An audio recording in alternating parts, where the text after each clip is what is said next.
is the case. Lung cancer, there's a very interesting data. These are two figures joined together. On the left-hand side, this figure was in the US from 100 years ago, 1900. This is about a 100-year database. Here is the man in US, the cigarette consumption rate. There's a line increase. And before this, there's no cigarette.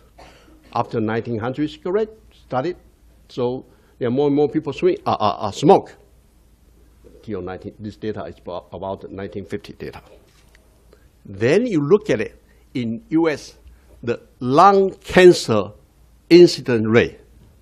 How many people know that before 1900 in US, virtually has no lung cancer? 100,000, this data here, 100,000 people in 1900. There's no lung cancer, my friend. But lung cancer started in US almost 1920, and this curve parallel, almost parallel to the cigarette consumption rate.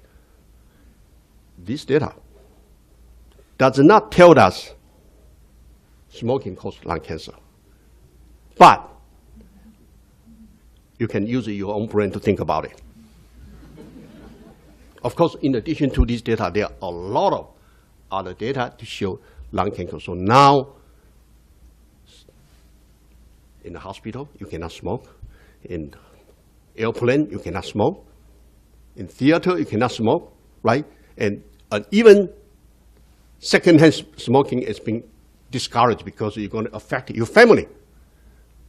But somebody may raise their hand and say, is that true? But how come my neighbor, the guy who never smoked, got lung cancer? And my uncle smoked 3 packs every day, and he's 90 years old, he never got lung cancer. I agree with you. Keep in mind, this is statistic data. It's not an individual case. You want to say individual case? Let me show you one.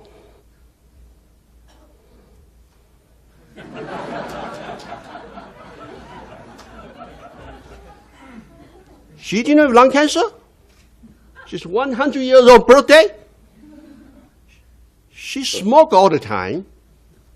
So you cannot use the individual case to say because I smoke, I will get lung cancer, or I don't smoke, I would not get lung cancer. That's not the way you count it. It's only say your chance is higher, right?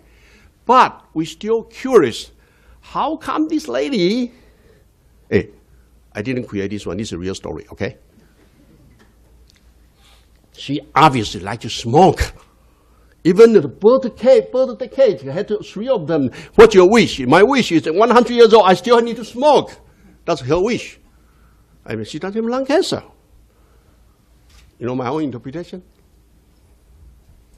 She's a lucky guy. Somebody, by the way, how many people play those jockey club? You win in jockey club, doesn't mean other people win. Okay, you're a lucky guy, you get a 爱国奖券, doesn't mean other people can do it. Okay, she is a mutant. And when I say mutant, I don't mean it's a bad meaning. It's a good mutant. It is already known scientifically that lung cancer risk, if this is a cigarette pack per year you consumption, and then the lung cancer risk, this is a linear relation, that's already known. And it is also known 85% of lung cancer occur in every smoker. That tells us what? What is the other 15%? The other 15% they never smoke, they still get cancer, but most of the people who get cancer, they smoke. In addition to that, there's interesting data, which I will not talk about the real science, but there's one enzyme, there's a polymorphism among all of us So we have maybe, how many, 200 people here? That particular enzyme is an enzyme can convert metabolite like nicotine, which is the chemical carcinogen from cigarette. Then you can convert that carcinogen into non-carcinogenic compound. And that particular enzyme has a polymorphism that my enzyme and your enzyme, the activity is different to convert the carcinogen into non-carcinogen. And that is already known a particular molecule. One can sequence it, you can know it. Some people who can convert that quickly, and that particular person will be more resistant to develop lung cancer. But the curve is still increases when you smoke more. But there are other type of person who are actually very, very sensitive. So if we have this data, we know this data, then we don't have to argue how come my neighbor never smoked, got lung cancer, how come my uncle smoked all the time and never got cancer? Because it's a statistic data, okay? So with that in mind, I was born in Taiwan. I came from Taiwan, and I personally witnessed there's a very interesting, I don't want to say interesting, unfortunately, case, that is, how many people know butanate? Binlang. Why is binlang so funny? Okay? Eat binlang, butanate, cause oral cancer. And I've been asked Taiwan's government and researcher to look for the data the same as that lung cancer data. So, and they don't have that specific kind of database very similar to that. But there's an interesting data one can see, that is, for those who don't read Chinese, I'll explain it. These are different countries, and I only want you to pay attention India and Taiwan. And here is the butanate production rate, okay, the butanate production amount. In 1971, in India, that's how much they produced in butanate. Taiwan is this red color, and this is about 7%. But Taiwan is a small place, 23 million population, but India has 1.3 billion population. It's 50 times difference, right? So Taiwan produced binlang less than India. That's reasonable. But 20 years later, or 30 years later, because binlang make a lot of money. Money never hurt, okay? Everybody want money. I want money, you want money. But we want money the right way. India, after 30 years, their production rate is almost double. Well, actually more than double. But Taiwan, champion. From this number go to this. 15 times.